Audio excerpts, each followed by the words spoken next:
Chers auditeurs, je vous souhaite la bienvenue à votre rendez-vous musical Appassionato sur Radio Judaïka 90.2 FM, que vous pouvez également suivre en streaming sur notre site radiojudaïka.be.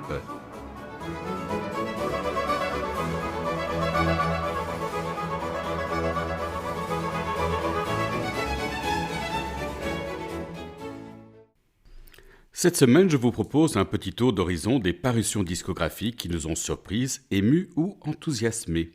Königsberg en Prusse orientale, aujourd'hui Kaliningrad en Russie, est un havre de paix rare pendant la guerre de 30 ans grâce à sa situation géographique. De nombreuses personnes, y compris des artistes et des musiciens, y fuient les horreurs de la peste et de la guerre. Heinrich Halbert, élève de son cousin Heinrich Schütz, est nommé organiste de la cathédrale de la ville en 1630. Sa cabane de jardin, envahie de vignes de citrouilles, devient le lieu de rencontre du cercle des poètes de Königsberg. C'est un refuge et un espace de créativité.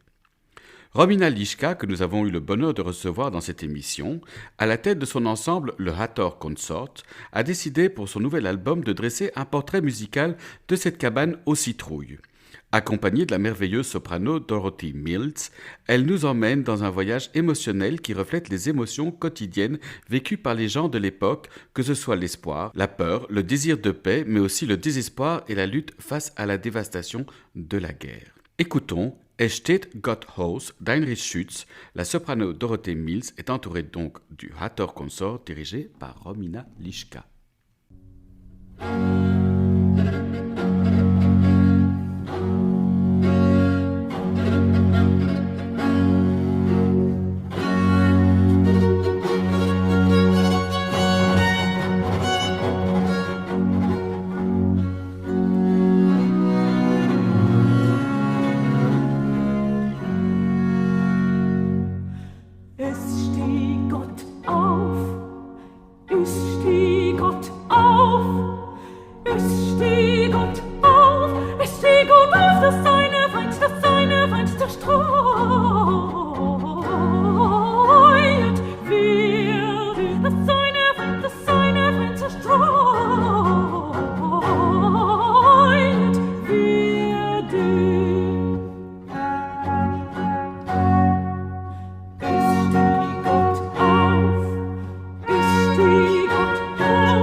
Es steht Gott Haus d'Heinrich Schütz, la soprano Dorothée Mills est entourée du Hathor Consort dirigé par Romina Lischka, un extrait de l'album La cabane aux citrouilles d'Heinrich Halbert, paru chez Ramée. Au début du XVIIIe siècle, Rome est l'une des grandes capitales musicales d'Europe. En l'espace de quelques années, des compositeurs comme Corelli, Handel, Alessandro et Domenico Scarlatti et bien d'autres s'y croisent, entourés de peintres, de sculpteurs, de poètes et de philosophes qui figurent parmi les grands de l'époque. L'album intitulé Officina Romana du chef Paolo Zanzu à la tête de son ensemble Les Stagioni, avec la contribution du contre-ténor Carlo Vistoli, cristallise ce moment unique de l'histoire de la musique romaine en recréant une soirée musicale idéalisée, une sorte de rencontre libérale de nobles esprits dans le palais d'un cardinal romain avec un programme de toute beauté mêlant musique vocale et instrumentale. Je vous propose d'en écouter un extrait, Credi l'uom cegli riposi, tiré de l'oratorio Il trionfo del tempo ed il disinganno de Georg Friedrich Handel. Le contre-ténor Carlo Vistoli est entouré de l'ensemble Les Stagioni, dirigé par Paolo Zanzu.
ma se colpi sono scusi, che li poi sono insulti, che li cadi,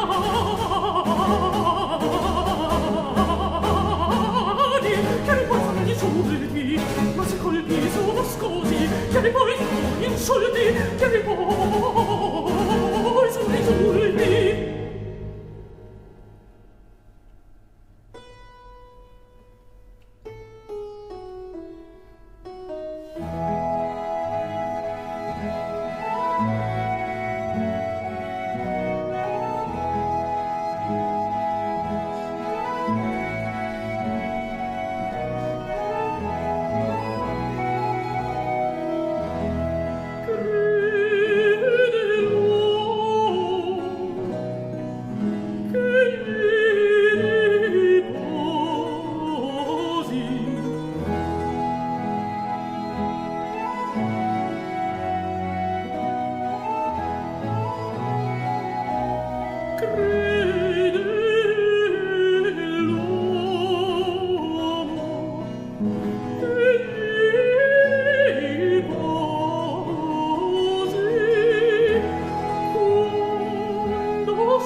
L'air credi l'uomo cegli riposi tiré de l'oratorio Il trionfo del tempo e il disinganno de Georg Friedrich Handel.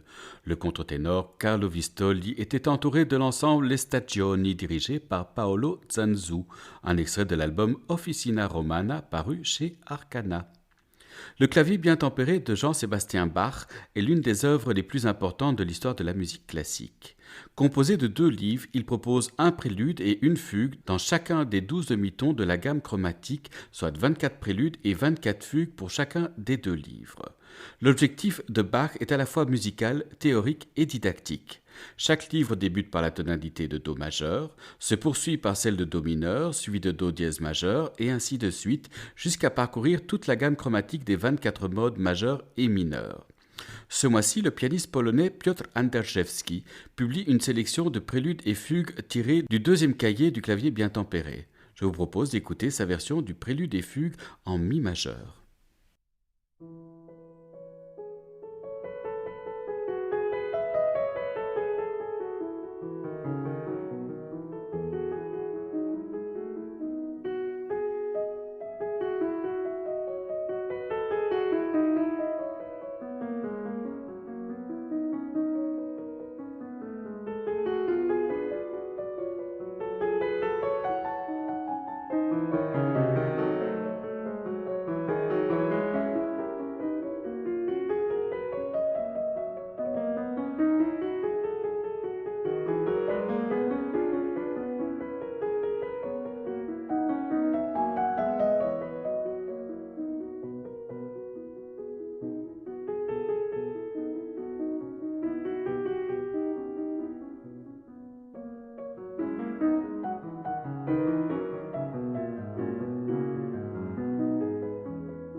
Le prélude et fugue en mi majeur du deuxième cahier du clavier bien tempéré de Jean-Sébastien Bach par le pianiste Piotr Anderjewski, un extrait d'un nouvel album paru chez Warner Classics. Effectuons un grand saut dans le temps et dans l'espace pour nous retrouver dans la Russie dans la Russie de la deuxième moitié du XIXe siècle. À cette époque, le groupe des cinq, formé des compositeurs Nikolai Rimsky-Korsakov, César Cui, Modest Moussorgsky, Alexandre Borodine et Mili Balakirev, développe un style musical qu'ils veulent résolument national, c'est-à-dire libéré des influences musicales italiennes et surtout allemandes. Ils puisent notamment dans le folklore des différentes ethnies russes pour forger ce style et produiront parmi les plus belles œuvres du répertoire. Ce mois-ci, le chef Lan Shui, à la tête de l'Orchestre symphonique de Singapour, rend hommage à ce groupe de compositeurs avec un album intitulé Russian Spectacular. Voici Islamey de Mili Balakirev dans leur interprétation.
Islamei de Balakirev, l'orchestre symphonique de Singapour, était dirigé par Lan Shui, un extrait de l'album Russian Spectacular qui vient de paraître chez BIS. La sonate pour violon et piano numéro 1 en La majeur opus 13 du compositeur français Gabriel Fauré est considérée comme son premier chef-d'œuvre. Fauré commence cette composition à l'été 1875 après son 30e anniversaire et la termine l'année suivante. Elle est jouée pour la première fois à Paris en janvier 1877 par la violoniste Marie Taillot avec Fauré au piano. Aujourd'hui, cette œuvre conserve une place importante dans le répertoire de musique de chambre. Pourtant, elle paraissait audacieuse, voire aventureuse à l'époque de sa création. Je vous propose d'écouter l'allegro quasi presto de cette sonate dans l'interprétation du violoniste israélien et professeur à la Buchmann Mehta School of Music, Chagai Shaham, accompagné par Arnon Erez.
Vous êtes sur Radio Judaïka et vous écoutez Appassionato, votre rendez-vous musical.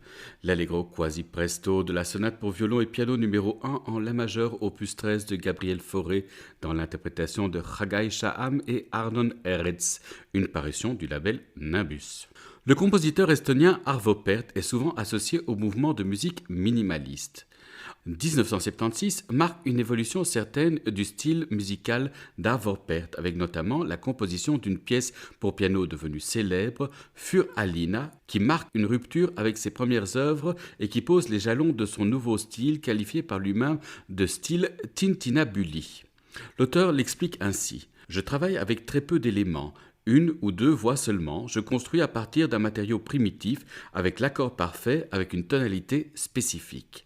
Les trois notes d'un accord parfait sont comme des cloches. C'est la raison pour laquelle je l'ai appelé tintinnabulation. » Les compositions d'Arvo Pärt sont souvent inspirées par des circonstances extérieures.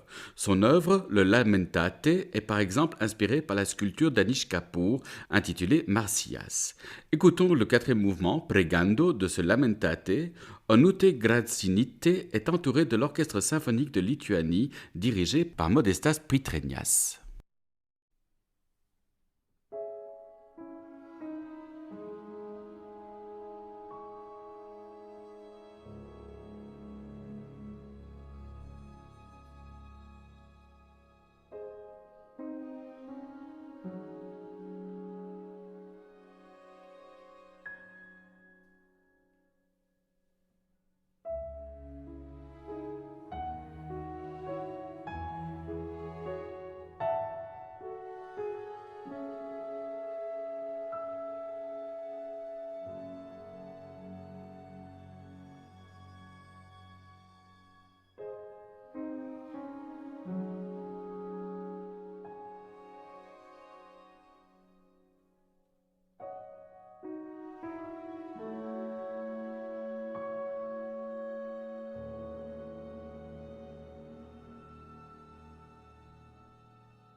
Le quatrième mouvement pregando du Lamentate d'Arvo Pärt, Onute Gradzinite, était accompagné de l'Orchestre symphonique national de Lituanie, dirigé par Modestas Pitrenas, une parution du label Accentus. Ainsi s'achève votre rendez-vous musical Appassionato. Merci à Carlos Amajoa d'avoir assuré la technique de cette émission. N'oubliez pas qu'Appassionato est diffusé sur les ondes et le site de Radio Judaïka les lundis à 13h, les jeudis à 17h et les dimanches à 9h. Merci chers auditeurs de nous avoir écoutés. À la semaine prochaine. D'ici là, portez-vous bien.